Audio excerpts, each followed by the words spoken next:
Blog Talk Radio.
Just tuned in, you are tuned into another episode of Tulip Tuesdays right here on Endie Fiya with your girl, Nakia. Guys, I'm exhausted. I don't know about you, but I am tired. I am mentally and emotionally and physically tired.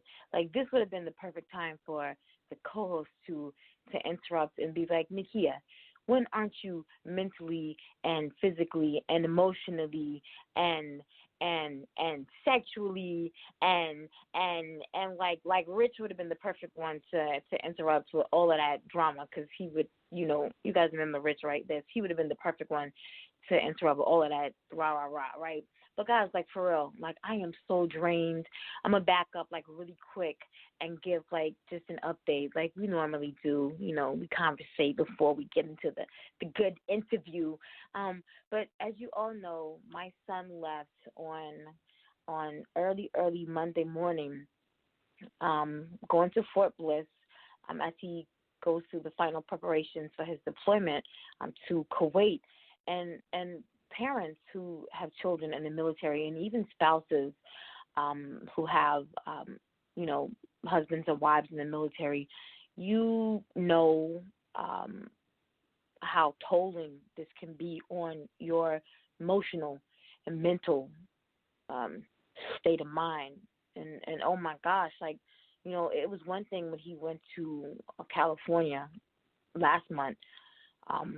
This right here has just been like, you know what I'm saying? Especially knowing that, like, tomorrow or Thursday, we take my daughter away to college as well. So, like, 2 blows in 1 week, like, how much can a parent take?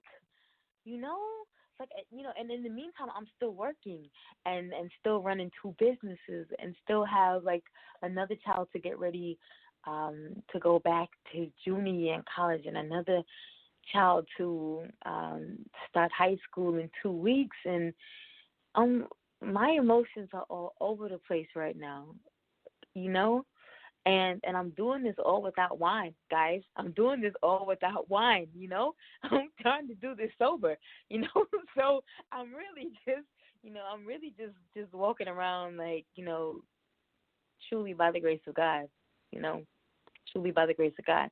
But I will say that I had my two women who mean the most to me here with me on Sunday.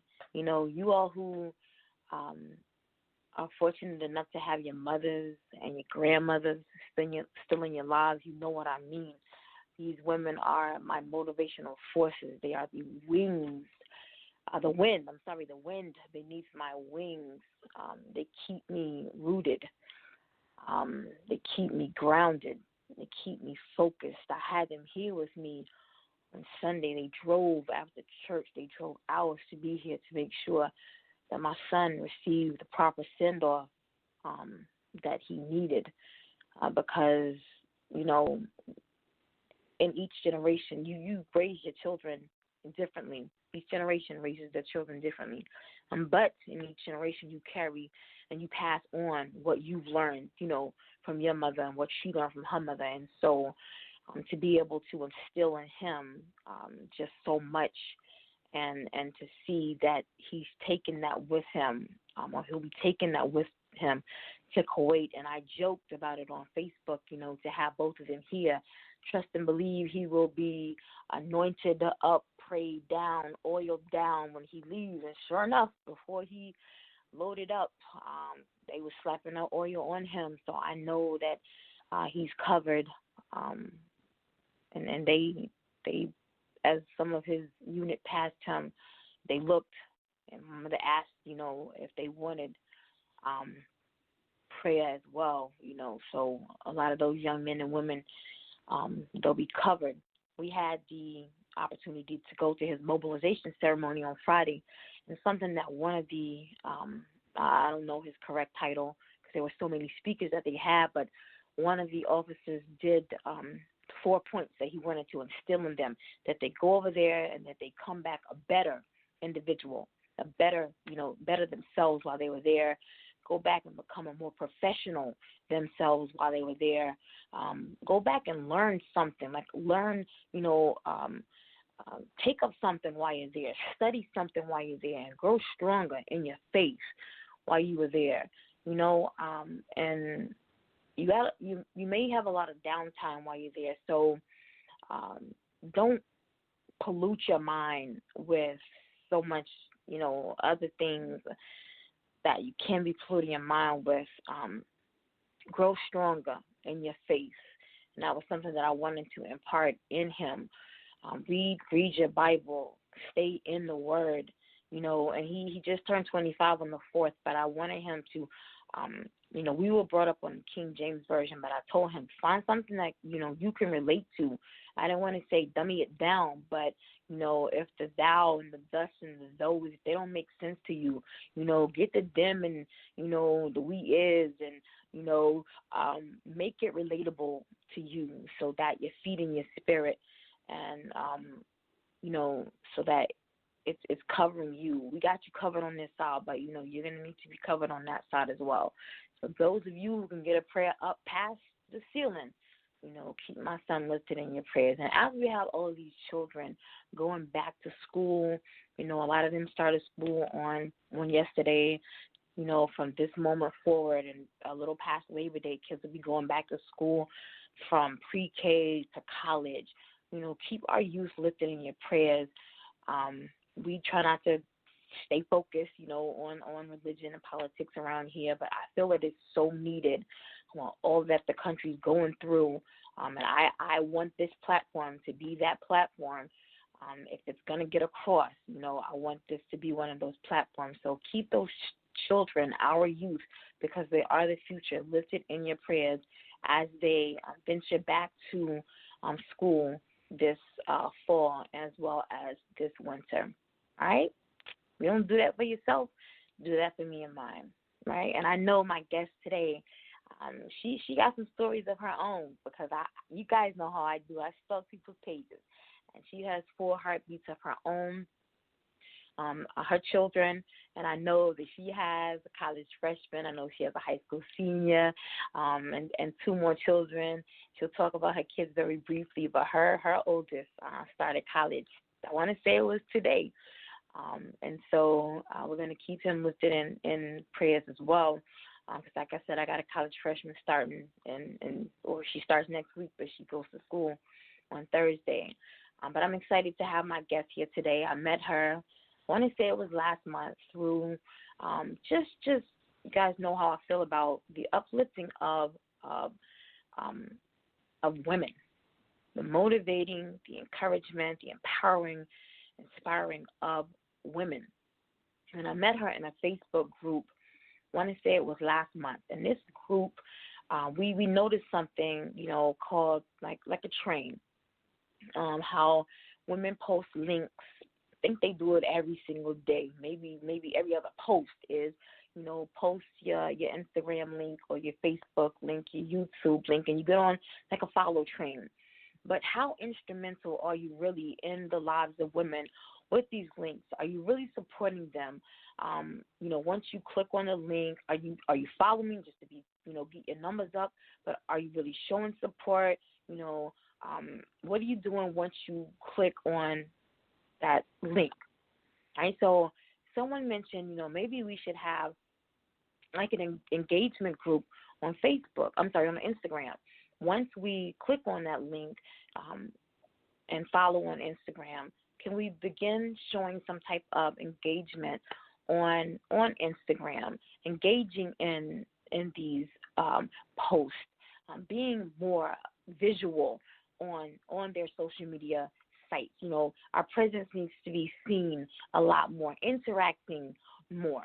And the next thing I know, she wants to interview on the show, and I'm all with it. You know what I'm saying? And so, because I believe networking is more than just being able to click on the post, liking the post, following. It's more than just that, right?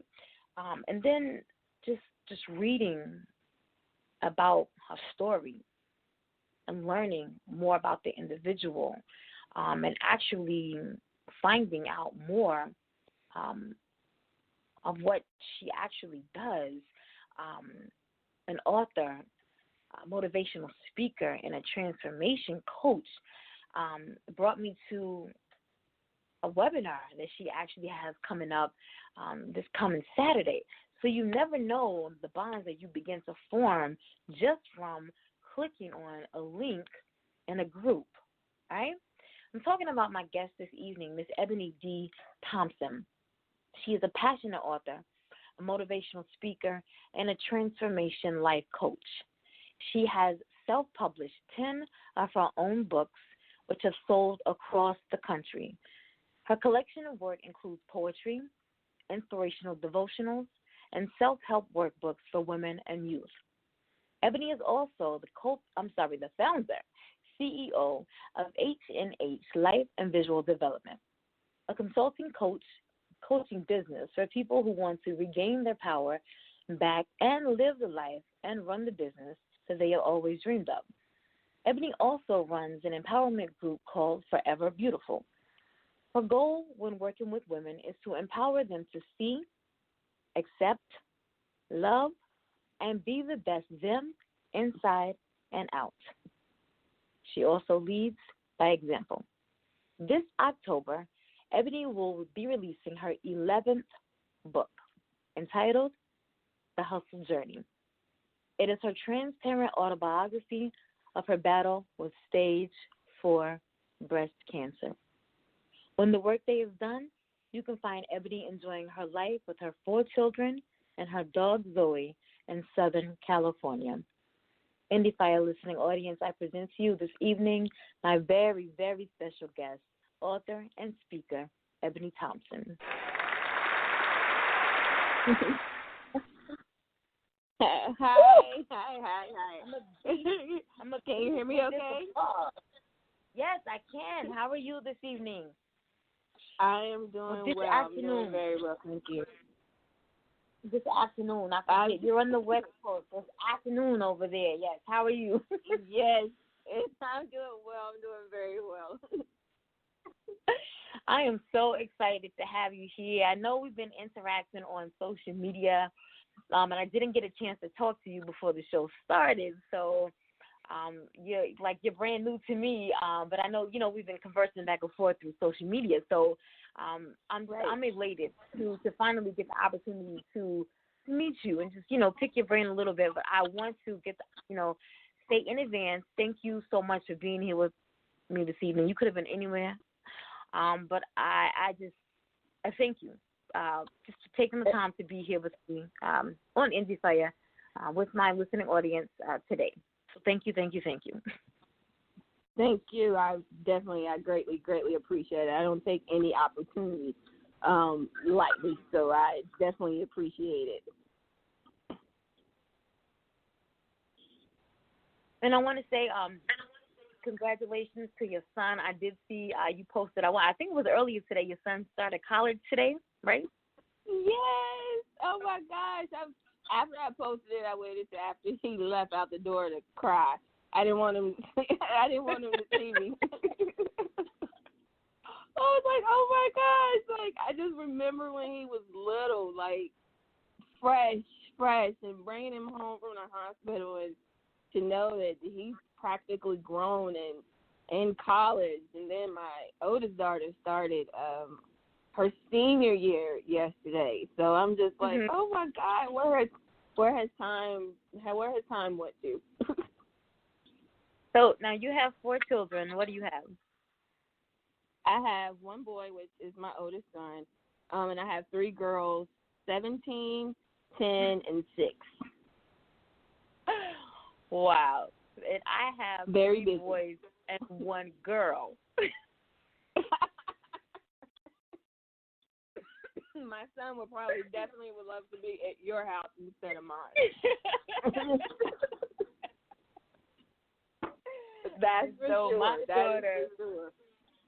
My daughter is 18. She starts college on Monday, but like I said, we take her on Thursday. So I'll be gone until we leave Thursday morning, move in Thursday, and then I'll be gone until Thursday night. No, I'm sorry, Monday night. I told her, I said, I'm taking you to college, and I'll be there I took you into kindergarten, and, I dropped you off the first day of school from kindergarten up until, actually K3 until, your 12th grade year. So I will be there to take you, to school, your first day of college. I'm going to sit in class all day, and I'll be there, that afternoon to pick you up. And she's looking at me like, Mom, for real? And I'm like, no, we're just going to be there. We're going to be there in the city until, your day is over with. Make sure you had a good day, and then we'll go home. Right. But, as the only girl, I'm going to stick around. But I'm super excited. Yeah. When my oldest went away to college, I didn't cry at all.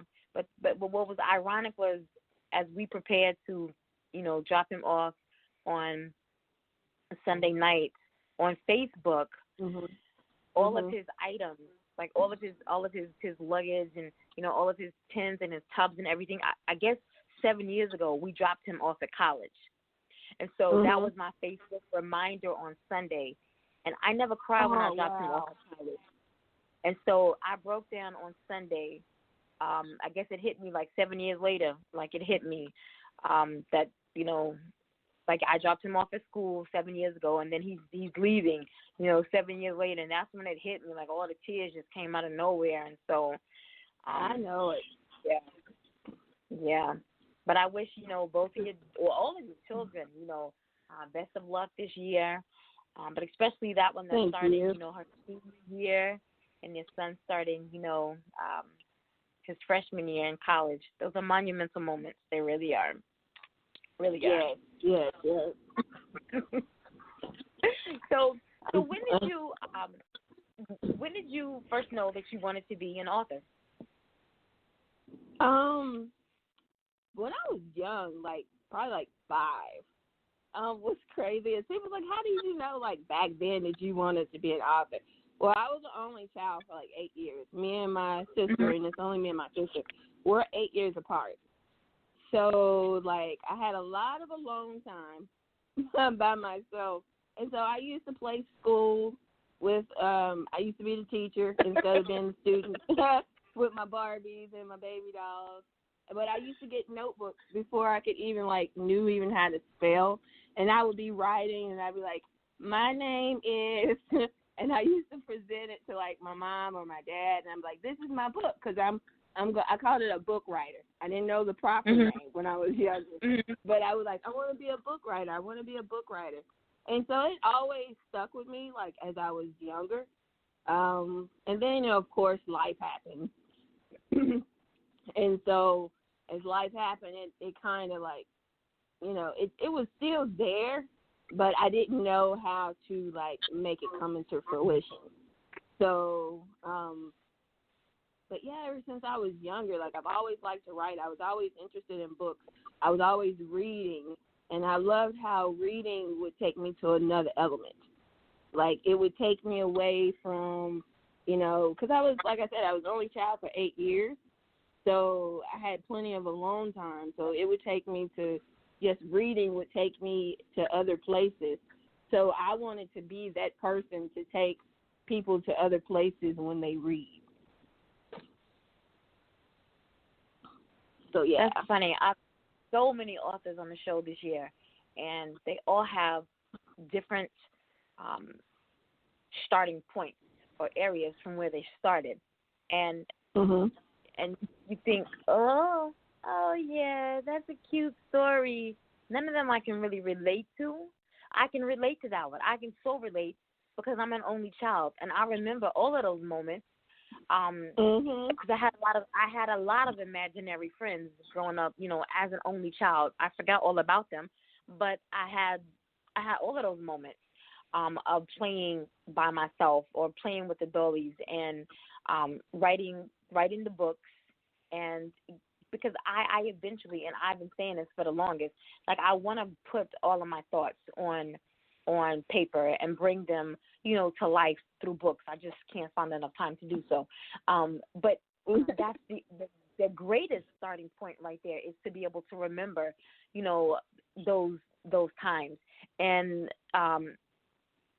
gosh, that just brought up so many memories right there. Because I think that if someone were to ask me that question, that would be my answer. Like, I need to take notes in these interviews.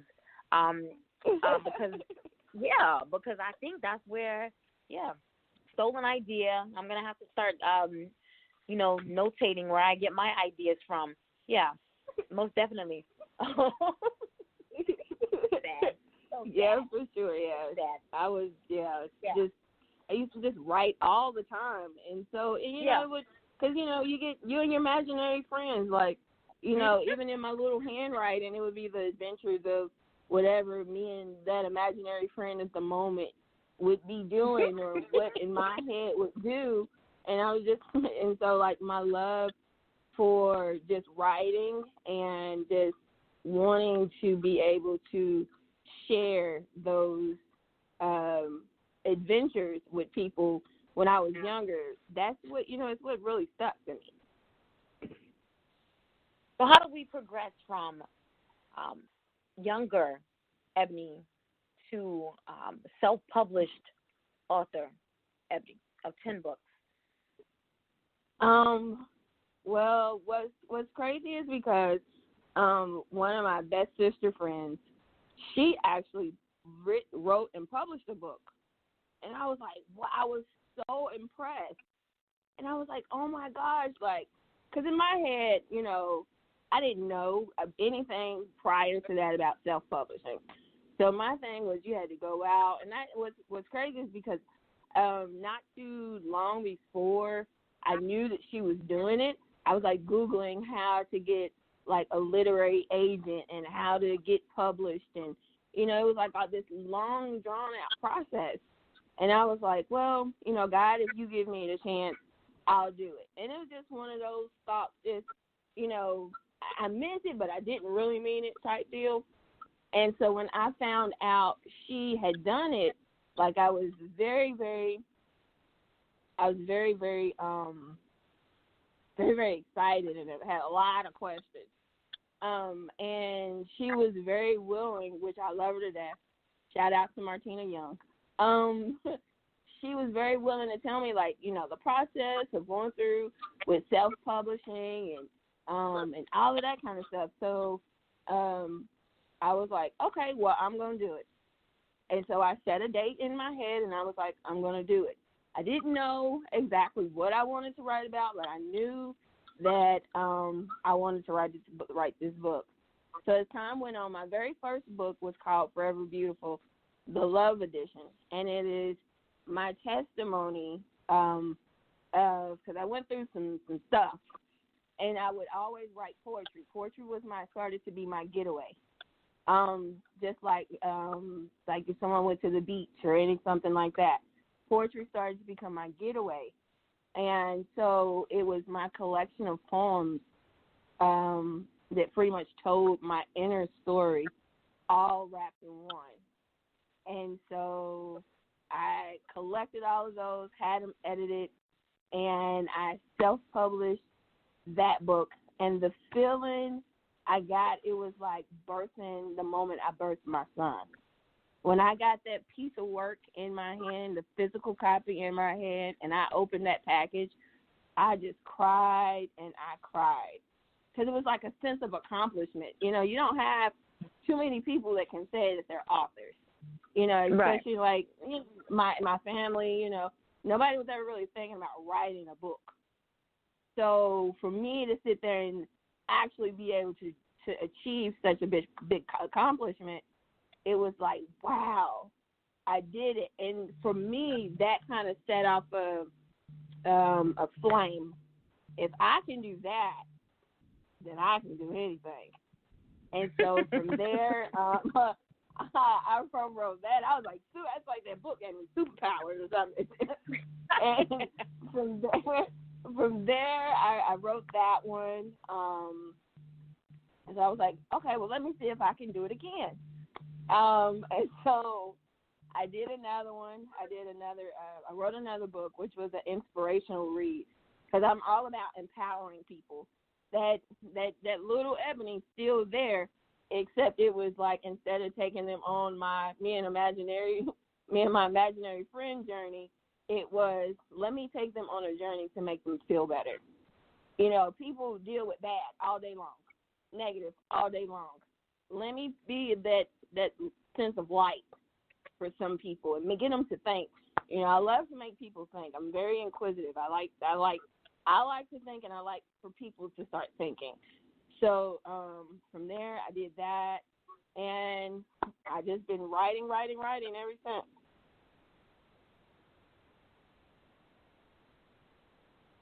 Your first book of poetry, was it short? Was it 10 poems? Was it 20 poems? Did you say, I want to do just enough to be able to get this feeling out of me? Was it, you give yourself, you know, some authors give themselves 10,000 words, some authors give themselves 5,000 words. Did you set, you know, I have 10 days to get this done? What type of deadline did you give yourself to get this done, to be able to push and get this out, to give yourself that sense of accomplishment? For me, because I had a whole lot. I had a ton of poems, because it was poems I had collected over over years since, because I had been writing since like high school. Okay. And so first I prayed about it. I had prayed about the title. I prayed about the cover. And so I was like, well, I Googled a lot. How many poems should go in a book? How many pages should be in a book? And I was like, okay, I'm gonna stop Googling, because I'll be up all night with Google. So I prayed about it, and the number 40 kept popping up. The number 40 kept popping up, 40. So that's what I did. I put 40 of what I considered was my best work in there, and that's how I got the poems in there. So it was 40 of them. And also, I didn't want to cheat my audience who got the book. So, you know, I didn't want to pay like $10 for a book, because at the time, that's how much the book cost. I didn't want to pay $10 for the book and read 5 poems or 20 poems and be done. So I felt like 40 would be substantial, even if they read them all in one day or they spread them out. So I was like, okay, well, 40, I think 40 would be a good number. And the book wasn't too thin. It was just right. And so I was like, 40 will do. And it turned out very well. It sold way more than I thought it would. And it was just like, wow, I did it.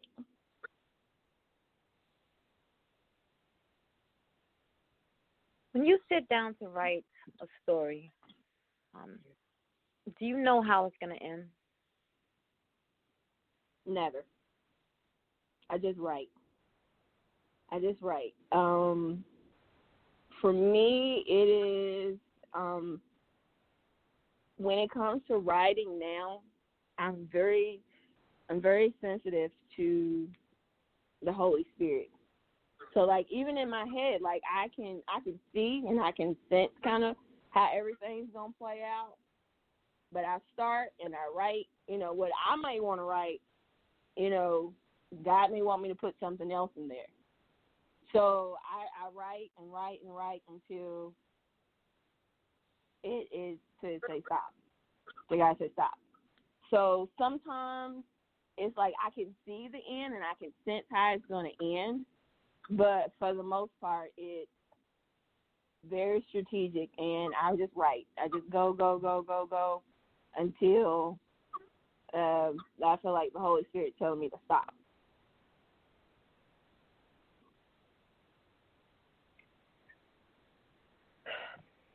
So do you use an outline when you write, or do you just write?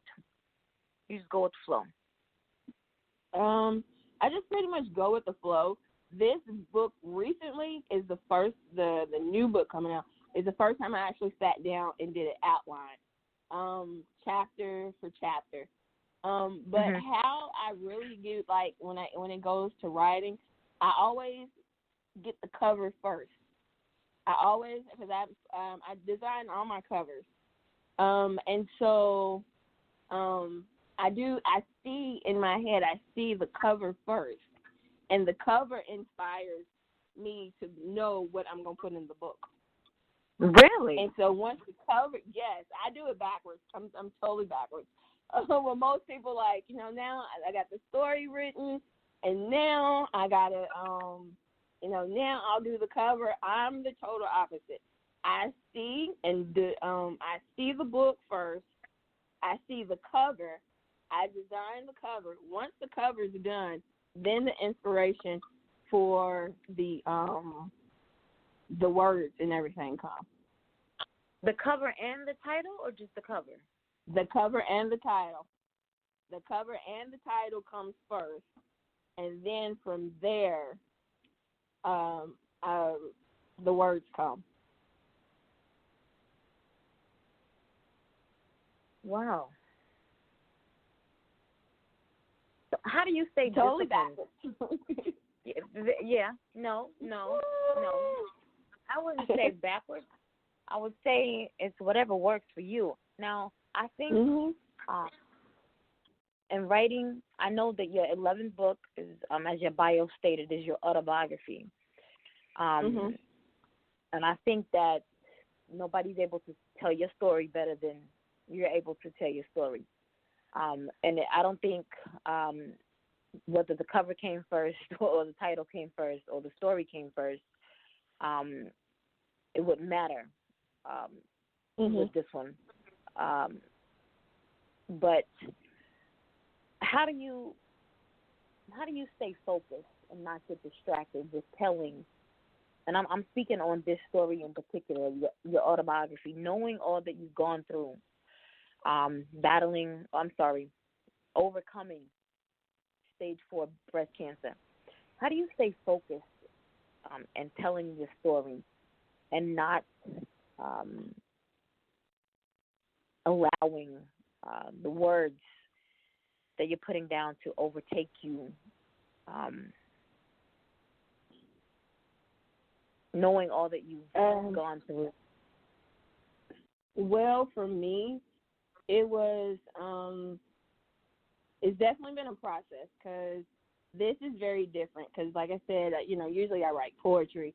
I'm writing, like, inspirational stuff to empower others. Right. Where this was very different, but not too different, because even through my process, it is, as I tell my story, I'm hoping that it empowers others. It's still well. uplifting. Exactly. Even though it's talking about, my diagnosis and how dealing with cancer is, it may not be cancer for some people. For some, it may be depression. For some, it may be grief. For some, it may just be, whatever life obstacle is in its way. If you remove the title of the obstacle, you still have somebody going through a process. Right. And so for me to stay disciplined, it was very, very hard because, one, I'm a very private person. So for me to be as transparent as I was with this book was very, very hard. But what kept me going was somebody needs to hear this because it may just save their life. So even when I was going through and as I was typing, I'd be ready to just throw the computer on the other side of the room because I didn't want to relive certain memories. I didn't want to relive, like, some of the stuff that I was going through. I actually typed through the tears. Like, it was moments where I was just typing and crying, typing and crying, typing and crying. But as I was typing and crying, it's still in the back of my head was, there's somebody that needs to see this. There's somebody that needs to hear your story because it's something you're going to help somebody. This is going to help somebody. And that's what kind of kept me grounded and not tear up my computer. And so it was definitely a process because, like I said, it's very transparent moments and reliving and rehashing through those. And so, I would write because my creative brain has its own light switch. So it seems to turn on around 10 o'clock at night or later. And so when it would switch on, I would just grab a computer. Most of the time, my kids would be asleep. And so I wouldn't have to worry about nobody coming in. Mommy, I'm hungry. Mom, I want to go here. Can you get me an Uber here? Or anything like that. So I would just sit down and I would write. I would just sit down and write. Whether it was through tears or whether it was through frustration or whatever, I just kept writing because it was always in the back of my head. Somebody's going through a process. Somebody needs this information as they go through the process. And that was a big part of writing it because, like I said, everybody's going through something or they've been through something. And we always hear the end. We hear the beginning, we hear the end. Oh, I went through depression or I went through cancer. By the grace of God, I got through. Yes, by the grace of God, you did get through. But we see the outcome. We don't see the process a lot of the time. And even whether it's in life or whether it's in business, it's the process where we lose people. It's going through the journey of it all is where we lose the most people the most. So if I can help people through the process to get to the other end, even if it's one, I feel like I've done what I'm supposed to do by writing this book. Hey now, what's good? It's your girl, Jana Blackwell, C-Town Records, Mistress of Soul. And you're on the air with the hottest independent station, Endie Fiya, with your host, Nakia, giving you that heat right here on the station, bringing you all of the hottest hip-hop hits, Endie Fiya.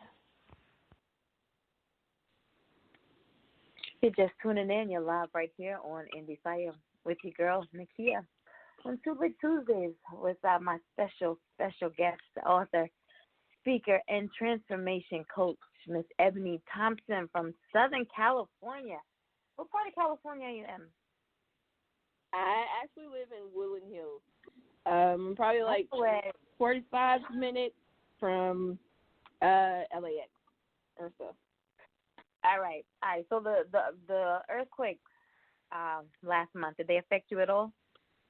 Oh yes, and my mom was out. My mom lives in Kentucky, and so the first one we had, we were outside.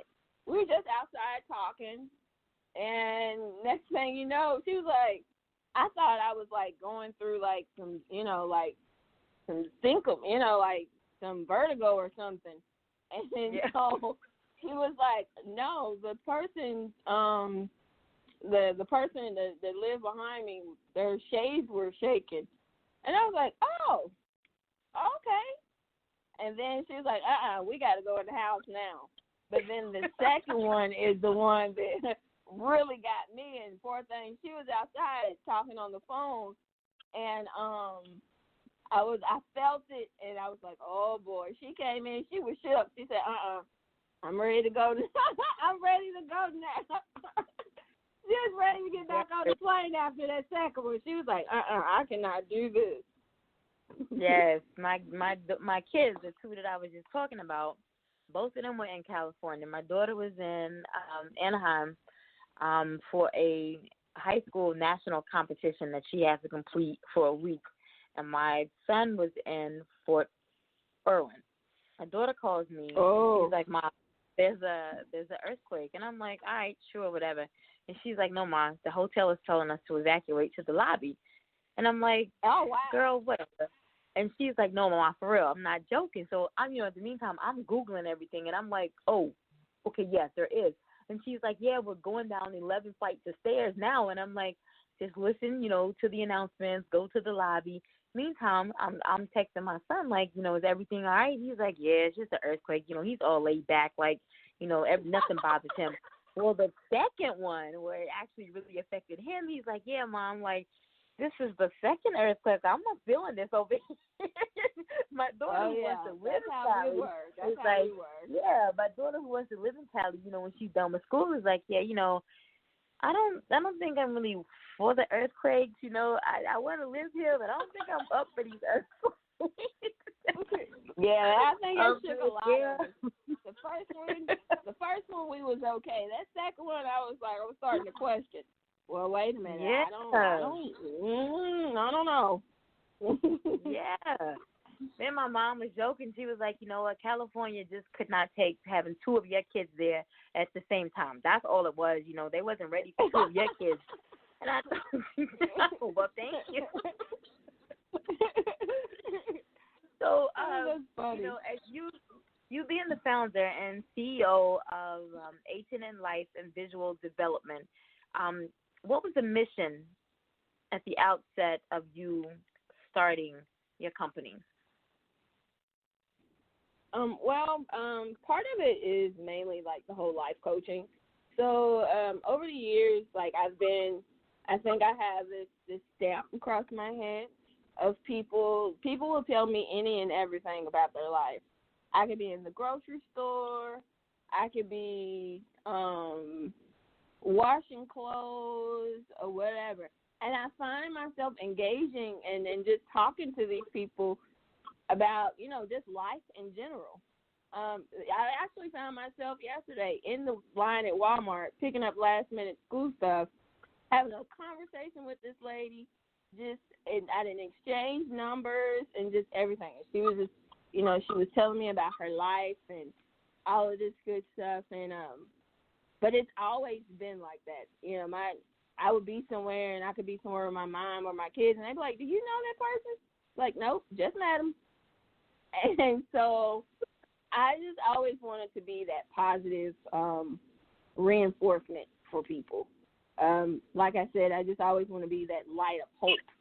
And so my whole thing with just going through my own individual challenges in life, and especially like now, it's always, we dream, but especially like as adults, life happens and we give up on our dreams. Even when before I published my first book, publishing was a dream. Writing a book was a dream, let alone really being published. And so I always wanted people to feel that feeling for me. Now, it may not be publishing a book, but it may just be, they want to take a real vacation or they want to change careers and stuff like that. So that feeling and wanting to really service people is what made me go into life coaching, and which opened up doors to for my business. And so we've really been doing really well. I have two parts. I have the life part and the business part. The business part is more for visual branding and people who want to, brand their business the right way. And then, of course, life with, we deal with, time management, goal setting, mindset, finance, and a lot of important things that you have to go through in order to get to the next level in life. So that all of those bunched in together, like, really just was the foundation of H&H, which stands for Hustle and Heels. That's like the name that a lot of my friends gave me because I'm known for my shoes. So, and I'm always hustling. So, Hustle and Heels, and then I was like, okay, and from there we got the business.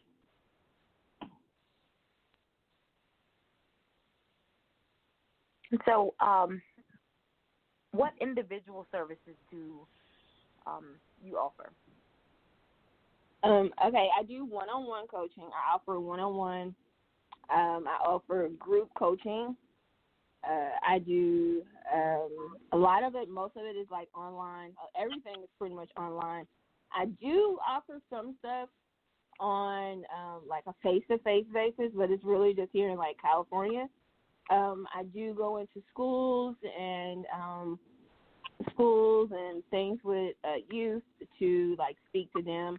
I do speaking engagements and workshops and conferences. A lot of them are customized to whatever the individual person needs or the individual group needs.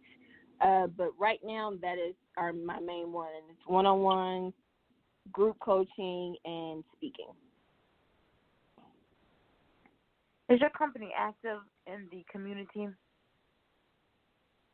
I am becoming more active in the community. When I was doing a lot of it back home in Kentucky, I was very, very active in the community there, and it was mainly surrounded by the youth. Back home in Kentucky, I was a youth minister. And so back there, I was, that was home. So I knew who to connect with. So here it's been like seeing who to connect with, seeing who to really branch off into things. And if I can't find anybody to connect with, I'm very bold. So I will get out and I'll do it myself. I don't need anybody. I don't need that. I will get out and I'll do it myself.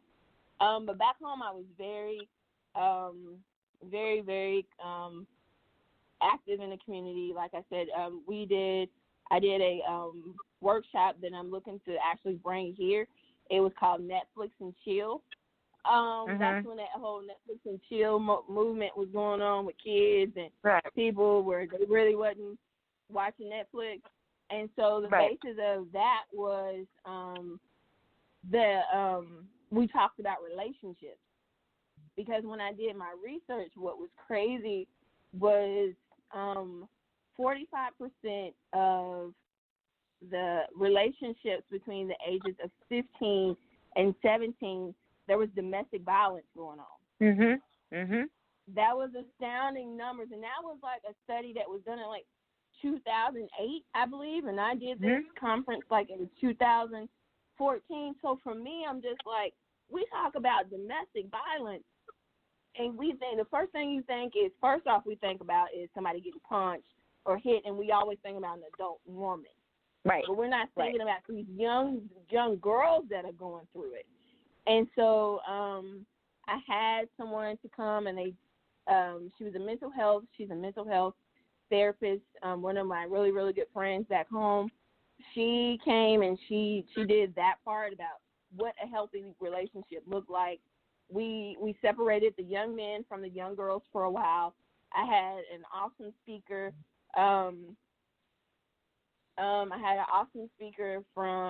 He's actually in Chicago right now. His name is Michael Butler. He did he has an awesome clothing line called Kings Arise. He talked to the young men, and that's what the session was called, Kings Arise. And he talked about, the importance of being a young man and all that kind of stuff. He did an excellent job. And then my friend Martina, she did the young ladies. She did identity with the young ladies. And then, like I said, the mental health person, her name is LaShonda Fletcher. She did that, what a healthy relationship looked like. And then we came back together and we talked about different aspects of domestic violence. Me and one of my really, really good friends, Sharita, we talked about, what domestic violence was. And, she talked about how she went through it. And then I talked about, some of the stuff that I went through. We talked about, domestic violence isn't always hitting. It's verbal, mental, right. emotional, all of these kind of abuses.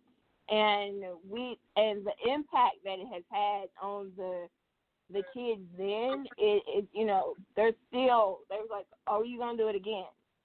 So that was just something that I did back home. I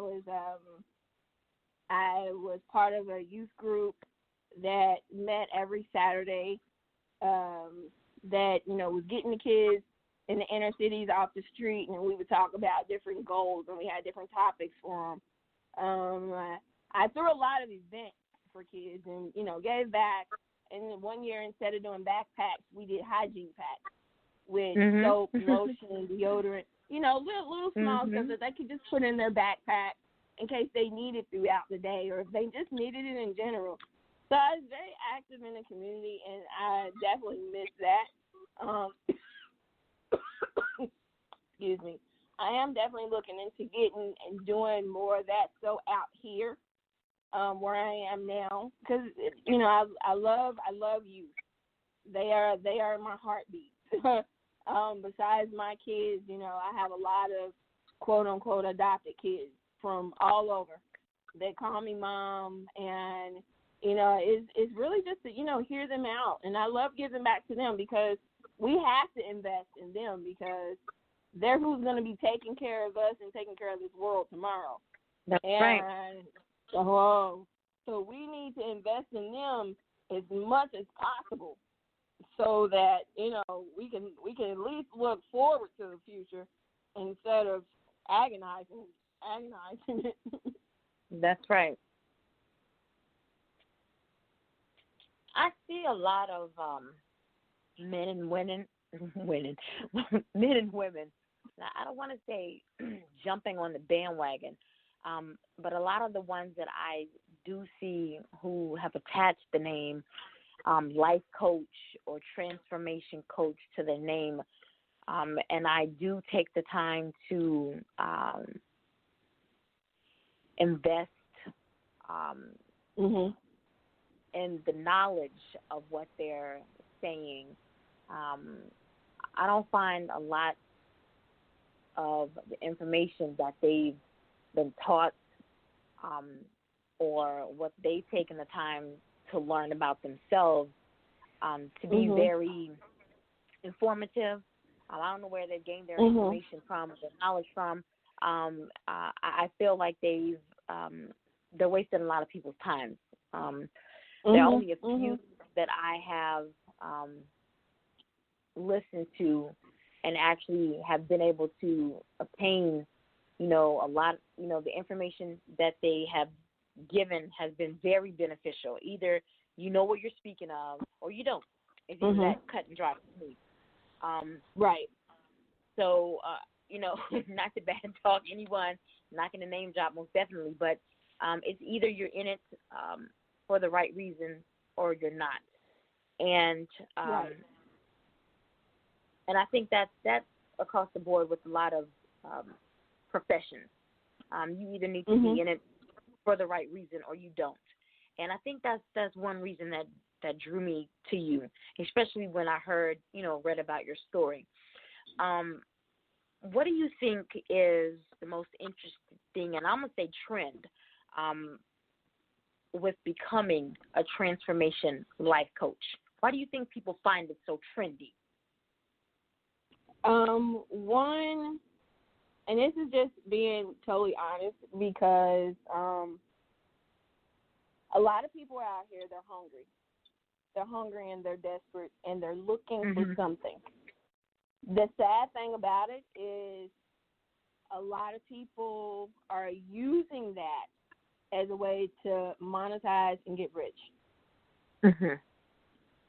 And so it's easy for me to attach life coach And because really you don't have to have a certification. You don't have to go to school and spend all this money on tuition or anything in order to call yourself a life coach. All you got to do is say, I'm a life coach now, slap it on a business card, and start giving it out.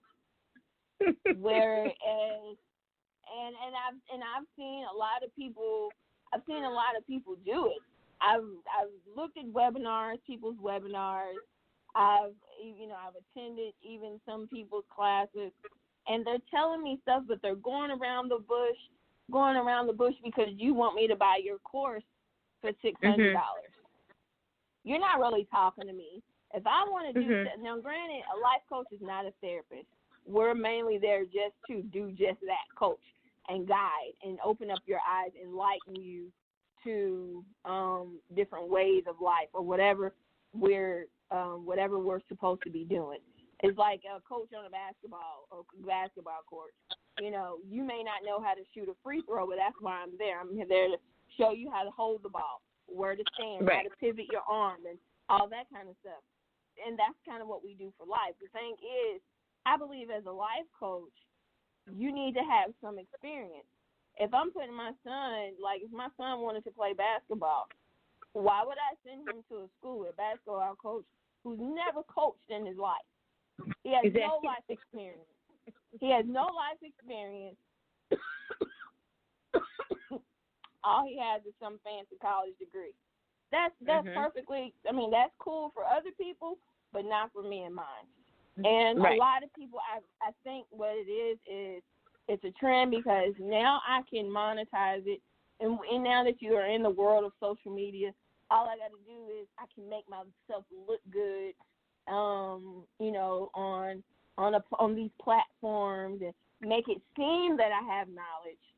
They can buy my course and then, they're not quote unquote fixed or they don't get what they want. Oh, well, they'll buy another course and now they've spent thousands and thousands of dollars with me, but yet they're no step further than they were. For me, that's not what I wanted. When I do one-on-ones, I actually do them. It's not me passing it off to somebody. It's not me creating a course and saying, here, go do that or whatever. It's me actually sitting down and talking to them. Now, granted, I am certified. I went through the whole certification process. So, granted, I am certified. But even with being certified, I come with a lot of personal knowledge. Like I have a lot of personal experience. So coming with a lot of personal experience, and then education, my own educational background, and then the certification, and I'm willing to listen. I'm listening to the person. It plays a big part in it all. So it's a trend because now they can make money. They can it sounds fancy, and then they can boost their ego all on social media and wherever. But how long is that gonna last? If you're gonna be in it to win it and be in it for the long haul. For me, this is not some fancy thing that I want to do for 90 days or 2 years, 2 or 3 years. This is something that I'm doing for the rest of my life. I can see myself doing it for the rest of my life. This is a business that, I can see probably even passing down to my kids if that's something that they choose to do. But this is something that I always want to do. Because for me, this is, it's not about me. And I think that's the big separation.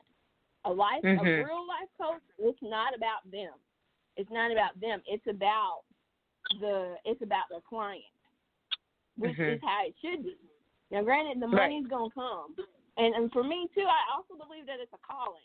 Like a teacher, I feel like in these days, a teacher is a calling. You gotta be called to deal with these kids. Customer service. You need to be called to deal with some of these customers that come and get jobs and calling on the phone. And so for me, it's no different than, for me, I believe it's also a calling to be able to to be that coach, to be on that, you know, I tell my clients, I'm your biggest cheerleader. I'm always gonna be your biggest cheerleader, but I'm also probably gonna be your biggest critic because I give it to you raw and real. I may hurt your feelings sometime along the way, but know that I'm really doing it in love because I want to see the best for you. If you told me this is what your goal is, this is the goal to get to, we're going to cross the finish line and we're going to cross it together. So. All right. What is the last thing that you learned?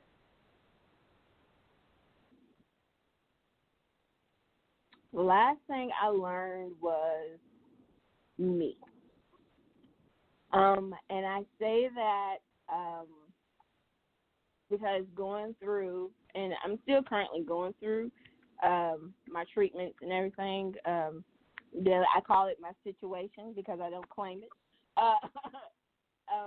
Dealing with the cancer, I had to relearn who I was. And for me, that was the hardest thing because what do you do? How do you look for something that's lost that you didn't realize was lost?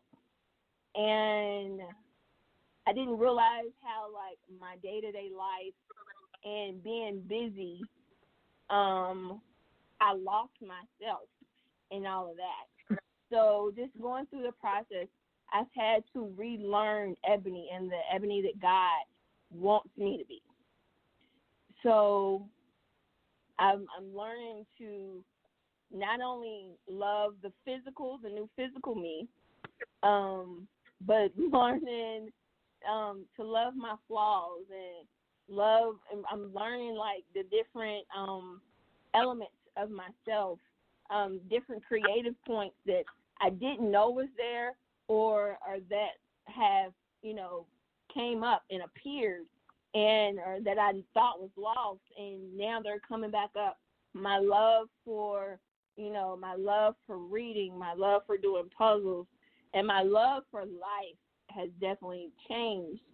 And so in that, I've had to relearn me, and it has been a journey, but it has one that has been so appreciated because not only can I use this to better myself, but I can help this to incorporate my clients who may be going through that same challenge of relearning and learning themselves.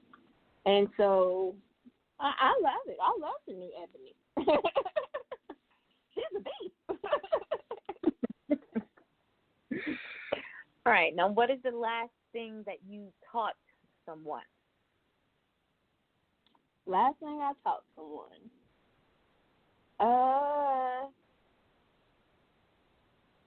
What was it? Oh, a couple weeks ago, my 6-year-old. We was teaching her. She's going to first grade, so it's teaching her how to read first grade words.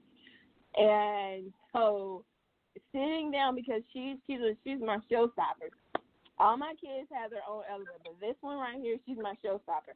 She would rather put on a performance and sit down and read. So, but we changed. Well, how we did it was, how I ended up doing it is I turned it into like a production, and we turned the words into songs so that she would know how to spell them and identify them and learn how to read them. So that's been a biggie. But I didn't know I had that in me. I didn't have to come up with songs on the spot to teach her to have that. But now she goes around singing them all the time. So I guess it did work. I don't know how you're going to answer this question, but taking the last thing that you taught someone and the last thing that you learned, combine those two elements.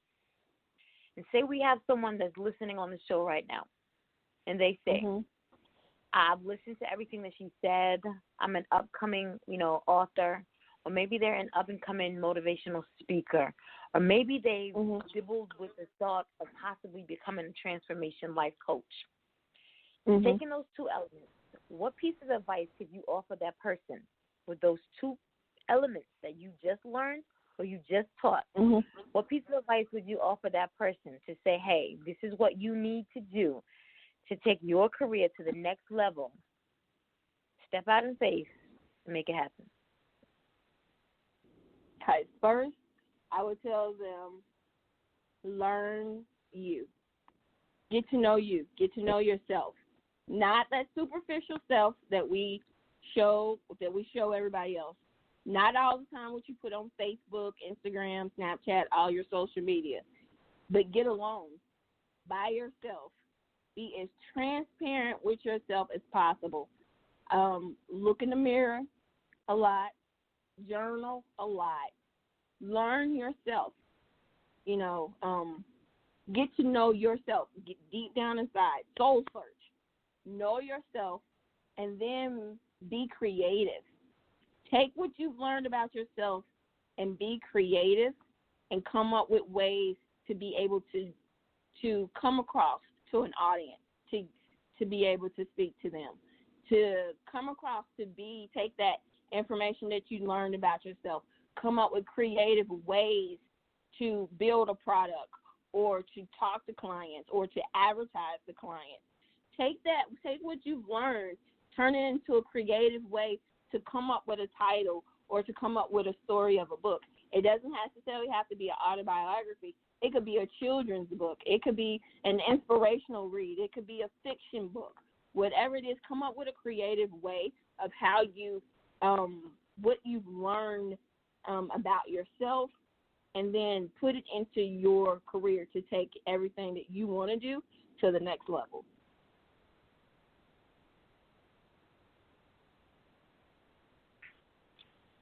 There you have it. I'm going to now open the floor up to you, Ebony, so that you can go ahead and get all of your contact information out to those who may be listening live. If they're interested in purchasing any of your books, if they're interested in speaking to you for any consultation information, any coaching information, if they want to, I don't know if you have any spots available for the webinar this Saturday, but if they want any future information for whatever their business needs may be, if they're listening live now or if they come back and listen to any of the playback shows, the floor is now yours to get your contact information out. Okay. I am on most, if not all, social media platforms.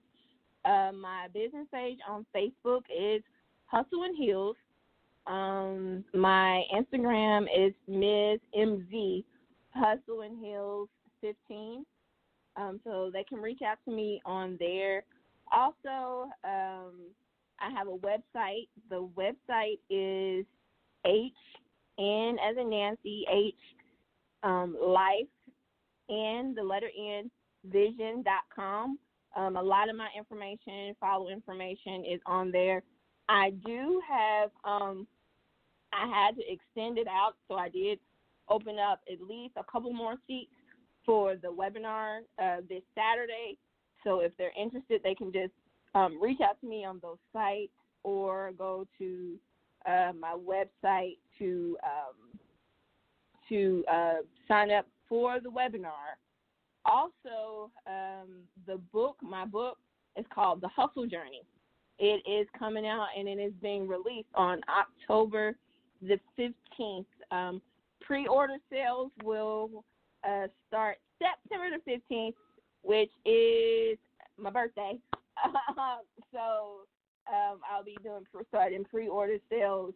And all my other books are on Amazon and working right now to get those to where we're going to put them all on the site, and they will be able to order personally from me.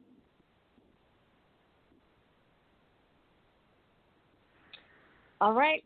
You heard that information. I will try to remember important dates like September 15th, pre-order.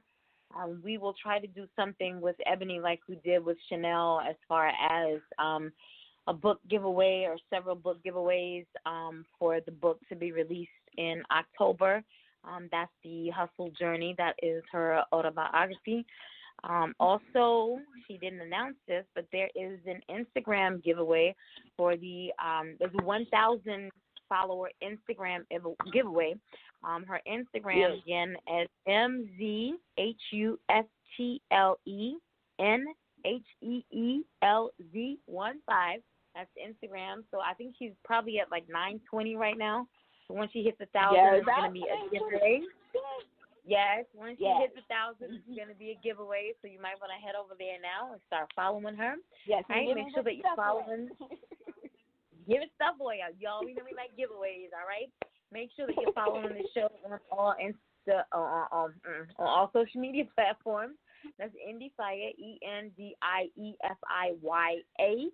Be on the lookout for the back to school giveaway. It's going to be posted on this Friday. Can't tell you what it is. Just be on the lookout. It will be posted again this Friday on Instagram and on Facebook.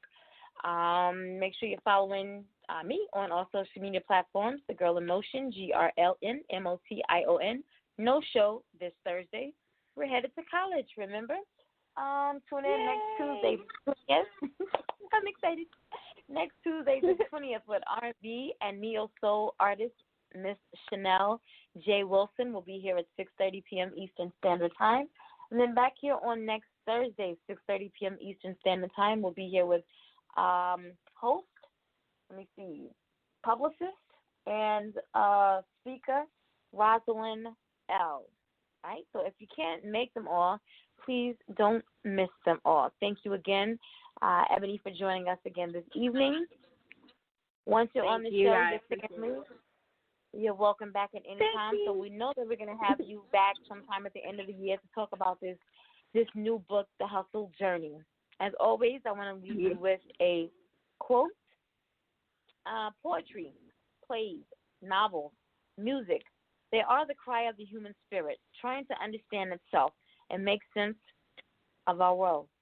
That's L.M. Eliot. Until next Tuesday, you guys have a good night.